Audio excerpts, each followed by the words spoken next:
Hi, Kids Club. This is the voice of Elena. I'm going to read Charlotte's Web, chapter by chapter. And I've set it up so that you can read along and see all the cute little drawings. Here we go, Charlotte's Web by E.B. White. I didn't know that they also wrote Stuart Little.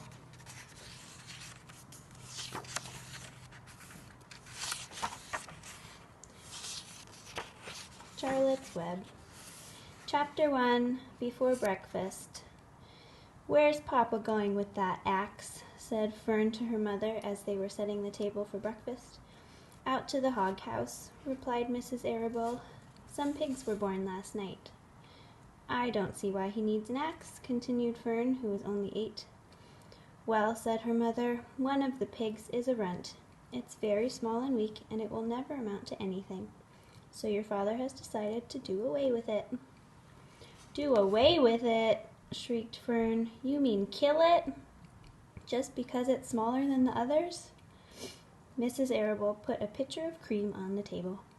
"Don't yell, Fern," she said. "Your father is right. The pig would probably die anyway." Fern pushed a chair out of the way and ran outdoors. The grass was wet and the earth smelled of springtime.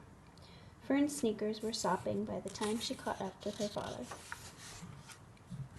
"Please don't kill it," she sobbed. "It's unfair."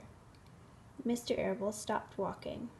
"Fern," he said gently, "you will have to learn to control yourself." "Control myself?" yelled Fern.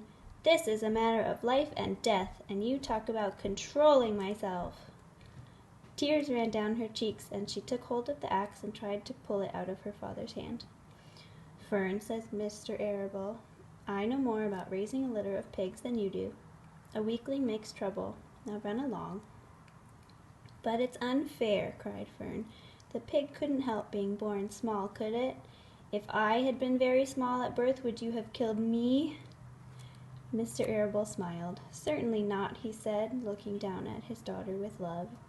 "But this is different. A little girl is one thing, a little runty pig is another." "I see no difference," replied Fern, still hanging on to the axe. "This is the most terrible case of injustice I have ever heard of." A queer look came over John Arable's face. He seemed almost ready to cry himself.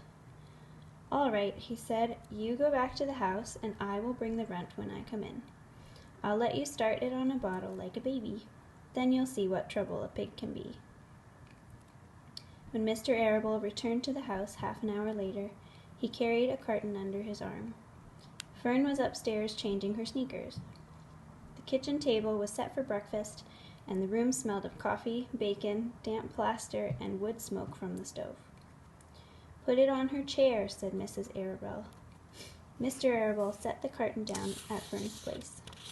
Then he walked to the sink and washed his hands and dried them on the roller towel. Fern came slowly down the stairs. Her eyes were red from crying. As she approached her chair, the carton wobbled, and there was a scratching noise. Fern looked at her father. Then she lifted the lid of the carton. There, inside, looking up at her, was the newborn pig. It was a white one.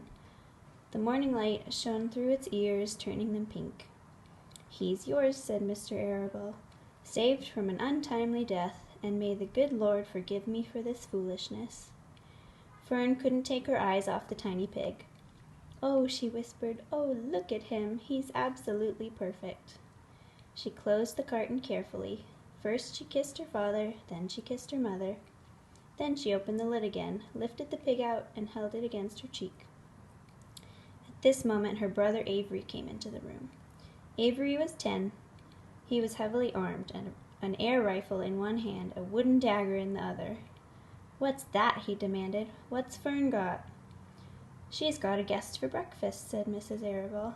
"Wash your hands and face, Avery." "Let's see it," said Avery, setting his gun down.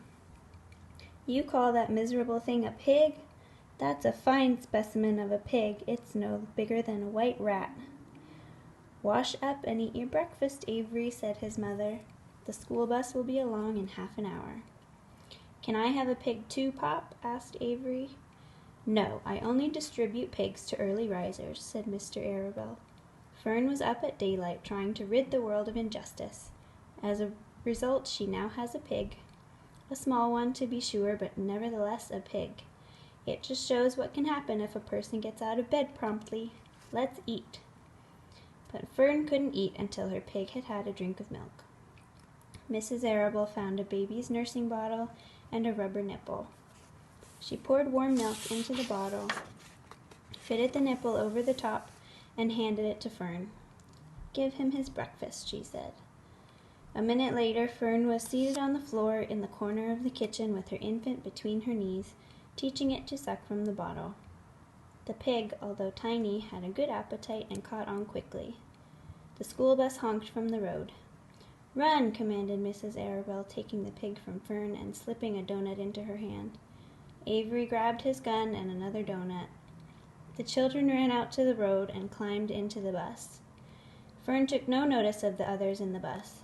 She just sat and stared out of the window, thinking what a blissful world it was and how lucky she was to have entire charge of a pig. By the time the bus reached school, Fern had named her pet, selecting the most beautiful name she could think of.